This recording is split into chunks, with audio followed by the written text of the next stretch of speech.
శ్రీమాత్రే నమః. అందరికీ నమస్కారం అండి. ఈ వీడియోలో శ్రావణ మాసంలో వచ్చే రెండవ శ్రావణ శుక్రవారం రోజు ఇంట్లో పూజ ఏ విధంగా నిర్వహించుకోవాలి, ఈరోజు ఎటువంటి విధి విధానాలు పాటించాలి, ఈరోజు వరలక్ష్మి అమ్మవారి వ్రతం చేసుకోవచ్చా లేదా అనే పూర్తి సమాచారం వీడియో ద్వారా తెలుసుకుందామండి. అందుకని వీడియోని ఎక్కడా కూడా స్కిప్ చేయకుండా చివరి వరకు చూడండి. శ్రావణ మాసం ఎంతో పవిత్రమైన మాసంగా చెప్పబడుతుంది. ఈ శ్రావణ మాసం అంటే లక్ష్మీనారాయణులకు ఎంతో ప్రీతి. ఎందుకని అంటే స్వామివారి జన్మ నక్షత్రమైన శ్రవణ నక్షత్రంతో ఈ శ్రావణ మాసం అనేది ఉంటుంది.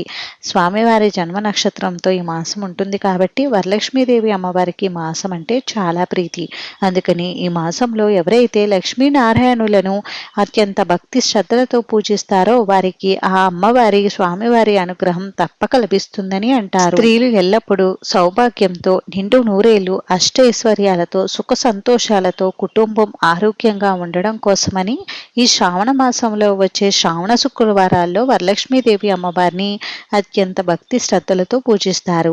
శ్రావణ శుక్రవారాల్లో వరలక్ష్మి అమ్మవారిని పూజించడం వల్ల స్త్రీలకు అఖండ సౌభాగ్యం, సిరి సంపదలు, అష్టైశ్వర్యాలు, కుటుంబ క్షేమం ఉంటుందని అంటారు. అందుకని ఈ శ్రావణ మాసంలో వచ్చేటటువంటి అన్ని శ్రావణ శుక్రవారాలు కుదిరితే అమ్మవారికి పూజ నిర్వహించుకోండి. కొద్దిమందికి అన్ని వారాలు పూజ చేసుకోవడం కుదరదు కాబట్టి ఈ శ్రావణ మాసంలో వచ్చే ఎన్ని శుక్రవారాలు వీలు ఉంటే అన్ని అమ్మవారికి పూజ నిర్వహించుకోండి. శ్రావణ మాసంలో ముఖ్యంగా స్త్రీలందరూ కూడా వరలక్ష్మి వ్రతాన్ని ఆచరిస్తారు. ఈ వరలక్ష్మి వ్రతం ఎప్పుడూ కూడా శ్రావణ పూర్ణిమకు ముందుగా వచ్చే శుక్రవారం రోజు వస్తుంది. అంటే మనకి 2026 సంవత్సరంలో శ్రావణ పూర్ణిమ ఆగస్టు 28 శుక్రవారం వస్తే శ్రావణ పూర్ణిమకు ముందుగా వచ్చే శుక్రవారం ఆగస్టు 21 శుక్రవారం వచ్చింది. కాబట్టి ఈ శ్రావణ మాసంలో వచ్చే రెండవ శుక్రవారమే వరలక్ష్మి వ్రతాన్ని ఆచరించుకోవాలి. ఒకవేళ ఈ రోజు ఎవరికైనా వరలక్ష్మి వ్రతం ఆచరించుకోవడం కుదరకపోతే ఈ మాసంలో వచ్చే 3వ వారమైనా 4వ వారమైనా మీరు అమ్మవారికి పూజ చేసుకోవచ్చు. అయితే ఈ సంవత్సరం మనకి 5వ శ్రావణ శుక్రవారం రోజు అమావాస్య తిథి ఉంటుంది కాబట్టి 5వ వారం వ్రతం చేసుకోవడానికి కుదరదు. కాబట్టి ఈ రోజు కుదరకపోతే 3వ వారమైనా 4వ వారమైనా మీరు వ్రతం చేసుకోండి.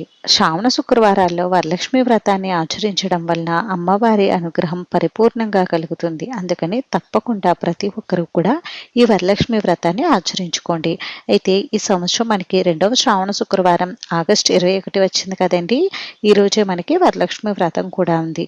ఈ రోజు ఎవరైనా వ్రతం చేసుకోవాలనుకుంటే చక్కగా వ్రతం చేసుకోండి, చాలా మంచిది. వ్రతం చేసుకోవడానికి ఈ రోజు మాకు కుదరదండి అనుకునేవారు సింపుల్ గా అమ్మవారికి ఈ విధంగా పూజ నిర్వహించుకోండి. ఇంకా వ్రతమైనా ఇలా సింపుల్ గా పూజ అయినా ఈ రోజు ఎలా నిర్వహించుకోవాలనేది చెప్తానండి. ఈ రోజు సూర్యోదయానికి పూర్వమే నిద్ర లేచి ఇంటిని శుభ్రపరచుకుని తలస్నానం ఆచరించి ముందుగా గడపను పూజించండి. గడపని ఈ రోజు ఎలాగో మనం పసుపు కుంకుమలతో అందంగా అలంకరించుకుంటాం కదా, ద్వారలక్ష్మికి కొద్దిగా పసుపు కుంకుమలు సమర్పించి నమస్కారం చేసుకోండి. ఆ తర్వాత నిత్య పూజ పూర్తి చేసుకోండి.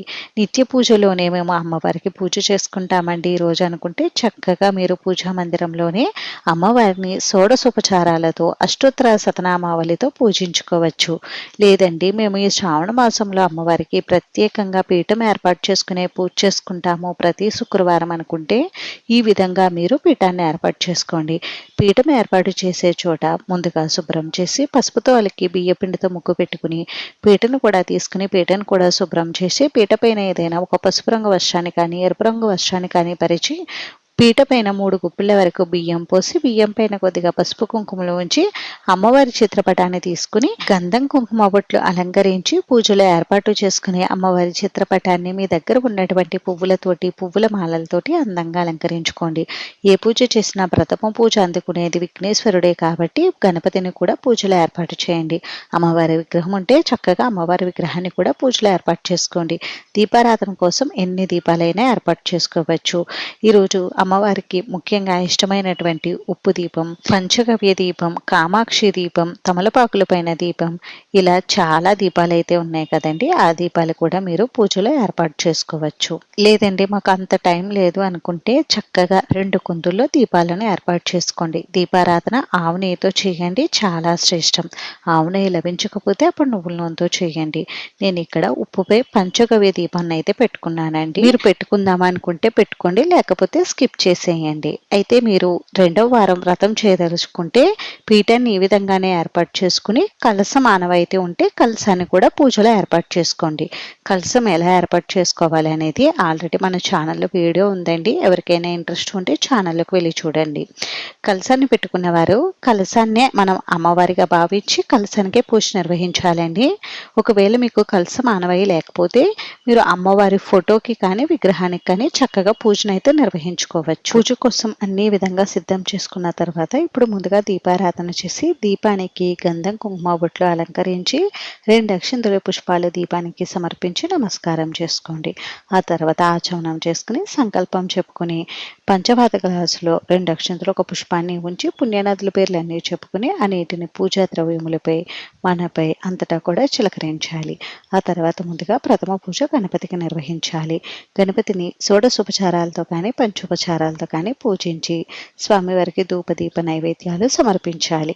నైవేద్యంగా మీ దగ్గర ఏవి ఉంటే వాటిని నివేదించండి. స్వామివారికి పూజ చేస్తున్నంతసేపు ఓం గం గణపతి నమః అని అనుకుంటూ పూజ చేయండి. ఆ తర్వాత స్వామివారికి కర్పూర నీరాజనం సమర్పించి 2 అక్షింతలు పుష్పాలు స్వామివారి దగ్గర ఉంచి స్వామివారికి నమస్కారం చేసుకోండి. ఇంతటితో గణపతి పూజ పూర్తవుతుంది. వ్రతం ఆచరించేవారైతే పసుపుతో గణపతిని తయారు చేసుకుని పూజ చేయండి. పూజ అనంతరం స్వామివారిని పైకి క్రిందికి 3 సార్లు కదిలించి యథాస్థానంలో పెడుతున్నానని చెప్పి నమస్కారం చేసుకోండి. ఇంతటితో గణపతి పూజ పూర్తవుతుంది. మీరు పూజలో ఏవైనా ప్రత్యేక దీపాలు ఏర్పాటు చేసుకుని ఉంటే ఆ దీపాలు కూడా వెలిగించుకుని దీపాలకు పసుపు కుంకుమలతో పూజ చేసి ఆ తర్వాత మీరు అమ్మవారికి పూజ చేసుకోండి. పూజలో అమ్మవారి విగ్రహం పెట్టుకుంటే ఈరోజు అమ్మవారికి పంచామృతాలతో కానీ ఆవు పాలతో కానీ అభిషేకం నిర్వహించండి. అభిషేకం లాంటివి చేసుకోలేమండి అనుకుంటే అమ్మవారికి షోడశోపచార పూజ నిర్వహించుకోండి. అమ్మవారికి 2 అక్షింతల పుష్పాలు పాదాల దగ్గర ఉంచి అమ్మవారికి ఆహ్వానం పలకండి. మీరు పూజలో కలశాన్ని ఏర్పాటు చేసుకుని ఉంటే కలశంపై కుడి చేతిని ఉంచి కలశారాధన మంత్రాన్ని చదవండి. కలశంలోకి అమ్మవారిని ఆవాహన చేయండి. ఇప్పుడు ఆ కలశంలో సాక్షాత్తు శ్రీ వరమహాలక్ష్మి అమ్మవారే కొలువై ఉన్నారు. ఇప్పుడు అమ్మవారు మన ఇంటికి వచ్చి కూర్చుని ఉంటే అమ్మవారికి ఎటువంటి అతిథి మర్యాదలు చేస్తామనేది ఇప్పుడు మనం పూజలో చూపించాల్సిన విషయం. అమ్మవారి ఫోటో ఉందని కాకుండా అమ్మవారే కూర్చుని పూజ అందుకుంటున్నట్టుగా మీరు భావన చెంది అమ్మకు పూజ చేయండి. ఆ పూజా ఫలితం మీకు వెంటనే తెలుస్తుంది. ఫలితం ఉన్నా లేకపోయినా మీరు పూజ చేసినప్పుడు అమ్మవారికి స్వయంగా అన్ని సపర్యలు చేస్తున్నట్టు ఫీల్ అయినట్టు ఉంటుంది. చాలా అద్భుతంగా ఉంటుంది ఆ పూజ. అమ్మవారిని ఈ విధంగా కనుక పూజించినట్లయితే అమ్మకి మనం 10 రకాల నైవేద్యాలు తయారు చేసి పెట్టామా, ఇవే చేసామా, తాంబూలాలు ఇంతమందికి ఇచ్చామా అలాంటివి ఏవి కూడా అవసరం లేదు. చాలా చక్కగా షోడశోపచార పూజను చేసుకోండి. మనసు పెట్టి చాలా మంచి ఫలితాలు కలుగుతాయి. షోడశోపచార పూజలు లాంటివి మాకు రావండి అనుకుంటే అమ్మవారు ఎదురుగా కూర్చుని ఉంటే మీరు మన ఇంటికి అతిథి వస్తే ఎలా మర్యాదలు చేస్తారో అన్ని మర్యాదలు కూడా చేయండి. అప్పుడు మనం ఓం శ్రీ మహాలక్ష్మీదేవి నమః అని అనుకుంటూ ఆ మర్యాదకు సంబంధించినటువంటి ద్రవ్యాన్ని అమ్మకు సమర్పించండి చాలు. షోడశోపచారం మంత్రాలు లేకుండా కూడా మనం చక్కగా చేసుకోవచ్చు. నేను నెక్స్ట్ వీడియోలో మీకు షేర్ చేస్తానండి. కావాలంటే షోడశోపచార పూజ ఏ విధంగా నిర్వహించుకోవాలనేది. ఇప్పుడైతే అమ్మవారి శ్లోకాలు స్తోత్రాలు చదువుకుంటూ అమ్మవారికి మంగళకరమైన వస్తువులతో కానీ పసుపు కుంకుమలతో కానీ పుష్పాలతో కానీ పూజ చేయవచ్చు. షోడశోపచార పూజ నిర్వహించినప్పుడు అదాంగ పూజ అని ఉంటుంది. అంటే అమ్మవారి ప్రతి అంగానికి పూజ నిర్వహించడం. ఆ పూజను అక్షింతలతో కానీ పువ్వులతో కానీ నిర్వహించండి. అమ్మవారి 108 నామాలు అష్టోత్తర శతనామావళి ఉంటుంది. అవి చక్కగా చదువుకుంటూ అమ్మవారికి కుంకుమతో పూజ నిర్వహించండి.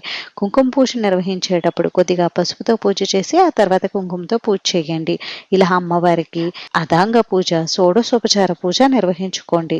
ఆ తర్వాత అమ్మవారివి ఏవైనా ముఖ్యమైన స్తోత్రాలు శ్లోకాలు ఉంటాయి. కనకదార స్తోత్రం, లక్ష్మీ అష్టకం ఇవి కూడా ఉంటాయి. అవి కూడా చదువుకుని అమ్మకి పూజ చేయండి. లేదంటే పూజ అంతా కూడా పూర్తయిన తర్వాత ఇంట్లో పని అంతా కూడా పూర్తయిన తర్వాత ప్రశాంతంగా కూర్చుని ఉంటాం కదండి, అప్పుడు అమ్మవారి ముందర కూర్చుని ఆ శ్లోకాలు స్తోత్రాలు కూడా చదువుకోవచ్చు. ఇలా అమ్మకు చక్కగా పూజ చేసిన తర్వాత ఇప్పుడు అమ్మవారికి ధూపదీప నైవేద్యాలు సమర్పించాలి. సమర్పించాలి. నైవేద్యం మీ శక్తి కొలది ఏవి సమర్పించినా కూడా ఆ అమ్మవారు స్వీకరిస్తుంది. మనం ప్రత్యేకంగా నైవేద్యాలు తయారు చేసే పెట్టాలని ఏమీ లేదండి. మన దగ్గర ఉన్నటువంటి పండ్లు, పాలు ఏవి సమర్పించినా ఆ అమ్మ తప్పక స్వీకరిస్తుంది. కాబట్టి ఇన్నే నైవేద్యాలు చేసి పెట్టాలని మీరు హడావిడి ఎక్కువ తీసుకుని పూజను ఆలస్యం చేసుకోవద్దు. తొందరగా పూజ చేసుకోవడానికి చూడండి. ఒక 2, 3 నైవేద్యాలు చేసి అమ్మకు పూజ చేసుకోండి. ప్రశాంతంగా పూజ అవుతుంది. ఫలితం కూడా బాగుంటుంది. అమ్మవారికి నైవేద్యం సమర్పించినప్పుడు ఒక గ్లాస్‌తో మంచినీటిని కూడా పెట్టండి. ఆ తర్వాత అమ్మవారికి తాంబూలం సమర్పించండి. తాంబూలం కొద్దిమంది అయితే చీర, బ్లౌజ్ పీస్ అవి పెట్టి అమ్మకు తాంబూలం సమర్పిస్తారు. అంత శక్తి లేనివారు ఇలా బ్లౌజ్ పీస్ ఒక్కటి పెట్టి కూడా తాంబూలం సమర్పించవచ్చు. అలా కూడా కుదరదనుకుంటే అరటిపళ్ళు, వక్క, తాంబూలం ఉంటుంది కదా! వాటినే సమర్పించవచ్చు. అవి కూడా మా దగ్గర లేవండి అనుకుంటే 2 అక్షింతలు తీసుకుని ఇదే తాంబూలం అని అమ్మవారికి సమర్పించండి.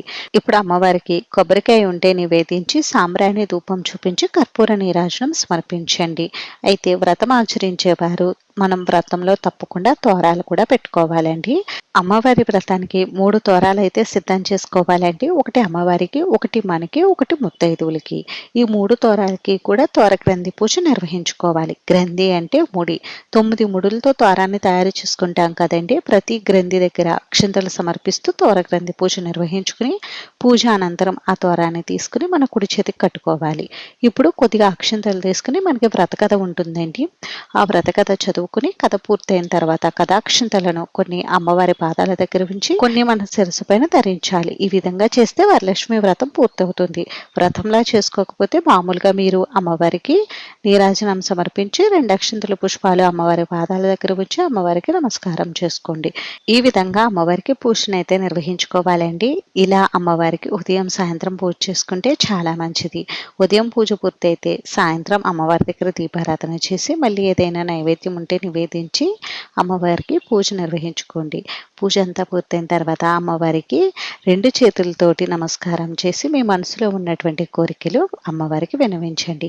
ఈ విధంగా పూజ చేస్తే అమ్మ అనుగ్రహం తప్పక లభిస్తుంది. ఆ పూజకి ఫలితం ఉంటుంది. ఈ విధంగా అమ్మవారికి పూజ చేసినప్పుడు ఒంటిపూట మాత్రమే భోంచేయాలండి. రాత్రికి ఏదైనా అల్పాహారం తీసుకోవాలి. ఈరోజు నాన్ వెజ్, ఉల్లి, వెల్లుల్లి లాంటివి తీసుకోకూడదు. అలాగే బ్రహ్మచర్యం తప్పక పాటించాలి. అమ్మవారికి పూజ పూర్తయిన తర్వాత పూజా పీఠాన్ని నెక్స్ట్ డే మార్నింగ్ అయితే కదిలించాలి. ఉదయం పూజ పూర్తయిన తర్వాత మాత్రమే అమ్మవారి పూజా పీఠాన్ని కదిలించాల్సి ఉంటుందండి. అమ్మవారికి సమర్పించినటువంటి తాంబూలం మనమే ఉంచుకోవాలి. ఎవరికి ఇవ్వకూడదు. గాజులు కానీ బ్లౌజ్ పీస్ కానీ అన్నీ మనమే ఉంచుకోవాలి. ఇంకా పూజకు ఉపయోగించినటువంటి పూలన్నీ కూడా నిర్మాల్యం చేసి ఎవరో తొక్కని చోట వేసేయండి. బియ్యం మనం ఏదైనా తీపి పదార్థం చేసుకుని తినవచ్చు లేదా ఆవుకు తినిపించవచ్చు. శుక్రవారం రోజు పూజ పూర్తయిన తర్వాత చాలా మంది ముత్తైదులకి తాంబూలం అయితే ఇస్తారండి. ఎంతమంది ముత్తైదులకి తాంబూలం ఇవ్వాలి అని అంటే 5 ముత్తైదులకి తాంబూలం ఇవ్వాలి. అంతేనండి. చూసారు కదా, ఈ వీడియో మీకు నచ్చిందని అనుకుంటున్నాను. నచ్చితే ప్లీజ్ లైక్ చేసి షేర్ చేసి సబ్స్క్రైబ్ చేయండి.